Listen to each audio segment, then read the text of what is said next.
there's a new propaganda construct I wanted to cover.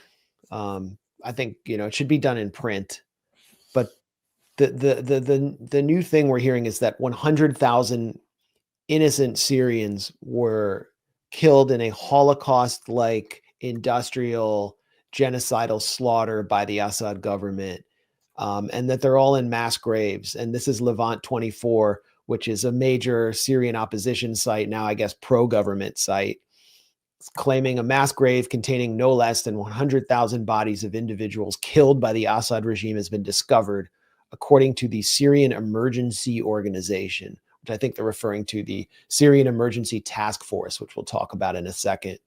This grave is located in Katana, blah, blah, blah, one of 5 large mass graves recently uncovered. That's not a mass grave. That's a graveyard. It's likely war dead, but it's just a cemetery. And there are some more graves behind it. We can zoom in a little bit. Those are just graves. It's not like bodies were just dumped there, and it's known how many were there. So, this got a community note. This is clearly a cemetery. So this isn't to say that there are not mass graves in Syria. Many people were killed during the dirty war by government forces, and many members of the government forces were killed. Aaron, as you pointed out in our last live stream, David Ignatius from the Washington Post quoted someone, here it is, I guess, stating that the CIA's program pumped many hundreds of millions of dollars to many dozens of militia groups. One knowledgeable official estimates that the CIA-backed fighters may have killed or wounded 100,000 Syrian soldiers and their allies over the past 4 years, which is shocking. So there's that number 100,000 again, but it's of loyalist forces who are killed by these Salafi jihadi militias backed by the CIA. So they might be in mass graves. They're certainly in cemeteries, and there's huge cemeteries all around Syria now filled with them out in the open.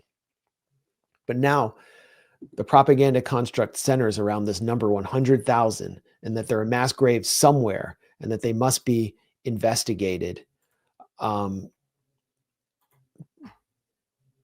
Partisan Girl looked into some of it because after the Sednaya prison, which did contain political prisoners as well as security prisoners, was emptied after the Assad government was toppled, we were told that there was 100,000.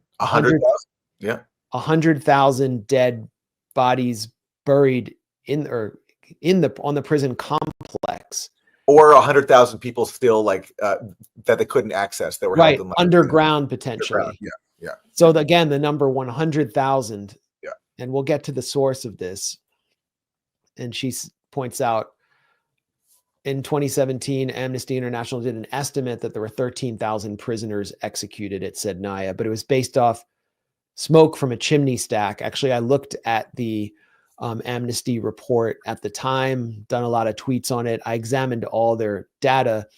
They based it all on smokestack from a chimney during the winter, as well as about 13 interviews with former prisoners. That was it. The number was completely arbitrary. And now we're told, then we were told 150,000 were executed in Sednaya. But when it was raided and the prison was emptied, there were 4,300 prisoners in the whole prison. And then there was this propaganda about hidden cells and that there were underground cells that no one could get to. So they sent in the white helmets, and the white helmets found that there were no hidden cells, that there was no hidden complex. They found 40 bodies in a morgue. And so then when they couldn't find the 100,000 or 150,000, here it is. This is Amnesty's report. 13,000 people executed. This is the white helmet said they found bodies in ovens. Then when they couldn't find the 150,000, they said that they'd all been melted in acid. And so no one could even determine that the bodies were even there. We were just told without any evidence that everyone was melted away in acid. We also saw photos of like a body press. I saw Charles Lister tweet that out. It was actually what looked like an industrial baler or like a cardboard baler. There was no blood on it. It had cobwebs all over it. No effort to investigate. So we're still left with this mystery of mass graves and 100,000 people, while no one is debating that atrocities occurred during the dirty war or that the Syrian government engaged in repression. While no one's disputing that, we now have this US team that has showed up in Syria of some very shady characters. They're not even identifying really as a US team. They're called the Syrian Emergency Task Force. And as we've illustrated again and again, the Syrian Emergency Task Force has been at the forefront of the regime change campaign from Washington.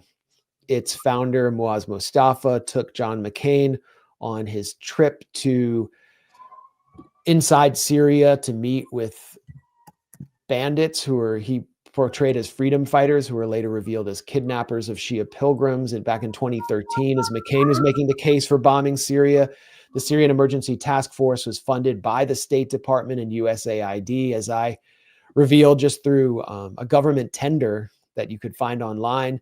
They've received something like $150,000 to operate inside the Ruhban refugee camp in Syria, where they're flying goods in on Pentagon airplanes, working hand in glove with the U.S. Department of Defense. They're also conducting informant interviews there. They're part of U.S. intelligence. They're cut out. Their salaries are provided by the U.S. government. It's a U.S. government group.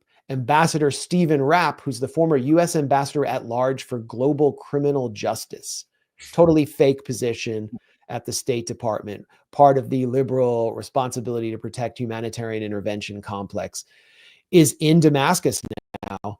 And he's declaring systematic torture, mass graves, and there needs to be justice for over 100,000 disappeared Syrians. There's the 100,000 number again, and here he is. Prosecutor. I've been working with Syrians since the uprising to document the horrific crimes committed by the Assad regime.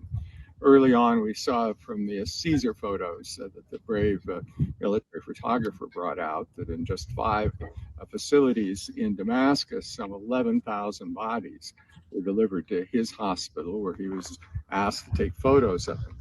And of course, he came out of Syria in August of 2013, and it was then another 10 years, 11 years really, before the fall of Assad. We had evidence from insiders, from people who'd been bulldozer drivers and grave diggers, that even after Caesar came out, that the Assad machinery of death continued to do its awful work. So it's all basically based around the Caesar photos, which were used to justify the Caesar sanctions that as we discussed at the beginning of this stream, was really the basis for bringing down the government by strangling the Syrian economy, in itself a human rights violation. We'll get to the Caesar photos in a second, but who is Stephen Rapp? I mean, Stephen Rapp is not just some objective investigator who cares about human rights and is just there to find justice for people who were tortured or disappeared by the Assad government. He's someone who has been obsessed with regime change in Syria for years, as he said, and has been at the forefront of destroying the Syrian state from within Washington. When he was interviewed actually by Eli Lake, neoconservative propagandist for Barry Weiss's Free Press, basically an appendage of Israel's international propaganda apparatus. And he was asked, is there a case for prosecuting Israeli leadership through the International Criminal Court? And here's what Stephen Rapp said. He said about Israel, my general attitude is that this is a nation and system based on the rule of law. We count on them to investigate themselves. Don't take them to The Hague. That's about the country that is carrying out the Holocaust of our time in broad daylight, the most documented genocide in history. And he just simply says, they're a democracy. We don't take them to The Hague. That's for Syria. That's for tin pot dictators. That's a disqualifying statement if you want to be someone working in the human rights field. If you're saying that the perpetrators of a modern Holocaust shouldn't be prosecuted and they can govern themselves, prosecute themselves, then they have the right to talk on, especially on any issue related to human rights. But yet he's presented as now this authority figure on human rights abuses inside of Syria. He's saying there, he's admitting there that he has no credibility, that he's biased. Yeah. He also previously, but before he said that, so he said that, by the way, in May of this year. So this was not like prior to the Gaza genocide. This was as it was happening. And he's saying that we should not be prosecuting Israel. And he's long held that position. He previously filed a friend of the court brief on Israel's behalf in 2020, telling the ICC that they don't have jurisdiction to prosecute Israel and to admit, basically, like to recognize Palestine's jurisdiction. He filed that basically saying that Palestine does not have standing because he was trying to prevent a war crimes case of the variety that's happening right now, where Netanyahu and Yoav Galan have been charged by the ICC. So if Stephen Rapp had his way, Netanyahu and Yoav Galan, two of the biggest war criminals, in recent memory, would not have been prosecuted by the ICC. So that is the person now trotted out as being some sort of authority on atrocities inside Syria.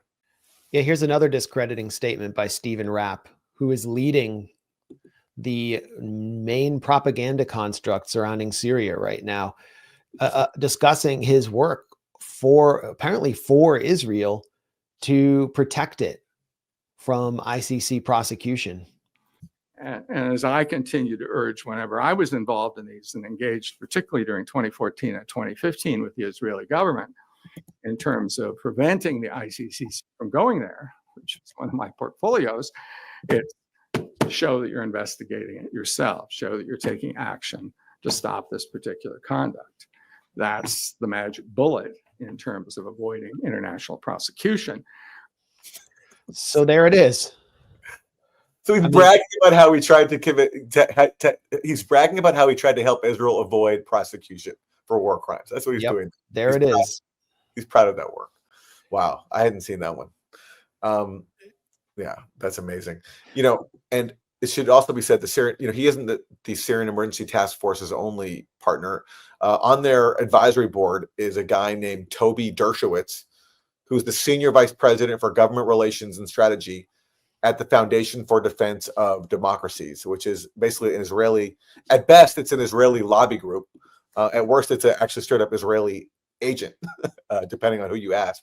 But that's who the Syrian Emergency Task Force has among their policy advisors, is someone who lobbies on Israel's behalf, someone who tries to whitewash the Gaza genocide. Yeah. And Stephen Rapp also works at the Simon Scott Center for the Prevention of Genocide at the U.S. Holocaust Memorial Museum. Sounds like legit, right? Except when you look at who their trustees on their committee of conscience are, you have figures like Elliot Abrams, who's been involved in genocide in Central America, just a who's who of neocons. This is a political organization that's been pushing for war in Syria. And if you scroll down, they have country case studies of genocide. This is now. Let's see, what countries are they looking into? All kinds of countries: Afghanistan, Armenia, China, probably looking at the Uyghurs there, Ukraine, Zimbabwe, Syria, of course, Iraq, Indonesia. I'm looking at the eyes. There's like a missing country there. Israel's missing. That's odd. I guess there's no case for genocide there. It's not like the International Court of Justice literally accused Israel of committing genocide. Well, I think we've pretty well established what a political actor this figure is. And just one more thing about the Syrian Emergency Task Force. On their page that lists their partners and friends, the first partner and friend is the U.S. Holocaust Memorial Museum, which, as you've just shown, whitewashes the Gaza genocide and adopts that definition of anti-Semitism that basically says that criticizing Zionism is anti-Semitism. So that's who groups like SETF are in league with, people who are, apologists for the Gaza genocide. And we're supposed to ignore that and take seriously their claims in Syria right after Israel takes credit itself for helping to overthrow the Syrian government, and so certainly sees the dirty war in Syria as being in the interests of Israel. They're using the Holocaust Museum to make war and defend a contemporary Holocaust. It's pretty disgusting and outrageous. I feel nothing but rage towards figures like Stephen Rapp. And what is he drawing on when he talks about the Caesar photos?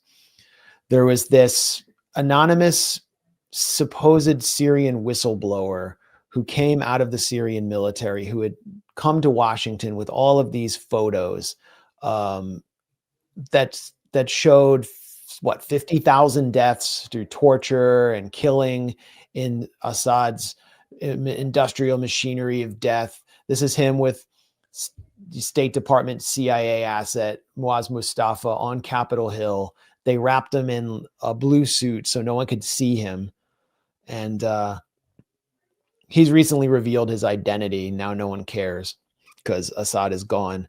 I guess he had to be hidden because like Assadist hitmen would take him out on Capitol Hill.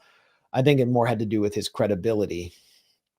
But he had all these photos that were displayed on Capitol Hill. And what they were asking people to do, Muaz Mustafa was his translator. What they were asking people to do was look at the photos from the House Foreign Affairs Committee and then take this legislation, which has been prepared for you, probably written by AIPAC operatives, which calls for sanctioning Syria's central bank and cutting Syria off from the global economy and strangling its economy and therefore strangling its all of its citizens until regime change occurs. And that is what took place. This was 2014, but these Caesar sanctions were finally were signed under the watch of Mike Pompeo, Secretary of State, in 2018 by the Trump administration. They went into effect in like 2018, 2019. And they have all of these imaginary numbers in them, which I debunked looking very closely at their source material. And one of their sources was a Human Rights Watch report about the Caesar photos. Human Rights Watch received copies of 53,275 photos from the Syrian National Movement, the group that received the photos from the military defector known as Caesar, who himself was spirited out by a Qatari-backed shady group. The CIA might have been running it too. There was CIA and Qatari fingerprints all over this operation. But if you look at this is a footnote from the Human Rights Watch report. Researchers reviewed the collection of 28,707 photos showing detainees who died in detention, as well as some of the 24,568 photos. So some of them, they didn't review all of them, depicting dead government soldiers and crime scenes, including incidents of terrorism, fires, explosions, and car bombs. And I write that, as Rick Sterling noted, this is someone who also analyzed the Caesar deception. Nearly half of the Caesar photos show the opposite of what was alleged. These photos, never revealed to the public, we've never seen all of the photos, confirm that the opposition is violent and has killed large numbers of Syrian security forces and civilians. In fact, in some of the photos that we have seen, there are dead bodies with Assad tattoos on them because they are loyalist soldiers and militiamen. So they show the exact opposite of what, half of them at least show the exact opposite of what we were told they show. And this is what Stephen Rapp is using for the basis of claiming that 100,000 people have been disappeared, something that he says is worse than the Holocaust. He's actually downplaying the Holocaust of World War II. Let's just simplify this for people who might have a hard time following. The conventional narrative around the Caesar photos is that they showed tens of thousands of photographs of victims of the government. What they actually showed was that it showed a lot of victims of the government, but also victims of the insurgency, which underscores that this was a brutal, dirty war. And that's why U.S. officials were bragging, as we saw earlier, that their force has killed or wounded over 100,000 Syrian soldiers. So the Caesar photos, contrary to what was claimed, showed actually that atrocities were committed on both sides, not just by one side. Is that a fair summary? That's a fair summary. And it's also a summary of the propaganda we're hearing, the contemporary propaganda from Stephen Rapp, who's now in Syria. And it's all being spun out to justify this regime change operation, which will, I think, undoubtedly lead to new atrocities.